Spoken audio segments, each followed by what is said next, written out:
Le couloir du troisième grince sous des pas hésitants. Il est venu, un patron d'une boîte de compléments alimentaires. Il a l'air épuisé avec son laptop sous le bras. Son visage est marqué par des nuits trop courtes et les idées non abouties. À chaque étage, la lumière des néons faiblit. Le monde moderne, avec ses notifications et ses calendriers saturés, semble s'éloigner derrière lui. Devant la porte, il hésite. On dit que Brit n'accueille que ceux qui osent frapper. Il se décide. Il lève la main. 3 coups sourds. Entre. Sa voix n'a rien d'un murmure.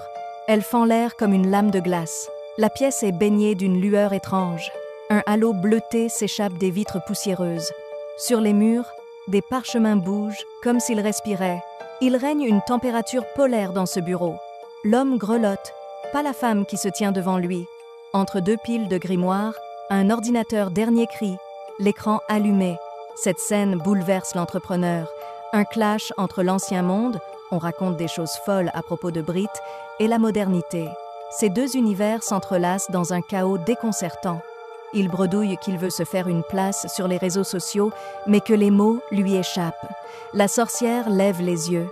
Ses prunelles reflètent une lumière qu'il ne connaît pas. « Tu n'es pas venu chercher des idées, dit-elle. Si c'est que tu cherches, rentre chez toi. Tu es venu chercher ta voix. Elle ne se trouve pas dans tes fichiers ni dans un quelconque algorithme. » D'un geste, elle effleure le carnet posé devant elle. Les lettres tracées à l'encre semblent se détacher et flotter dans l'air. Elles forment un chemin lumineux jusqu'à lui. Un souffle glacé traverse la pièce, brouillant la frontière entre le réel et l'irréel. L'entrepreneur frissonne, mais il ne recule pas. Il sent que la réponse est à sa portée. « Regarde !» poursuit-elle. « Le doute est une illusion moderne. Tes mots sont déjà là. Il faut juste apprendre à les voir. » Il tend la main. Les lettres lui frôlent les doigts. Elle le brûle brutalement, juste un instant, comme l'azote liquide. Ce soir-là, il ne repart pas avec un plan ni un script, mais avec une certitude glacée. Il n'écrira plus jamais seul. La stratégie, la cohérence et la planification viendront ensuite.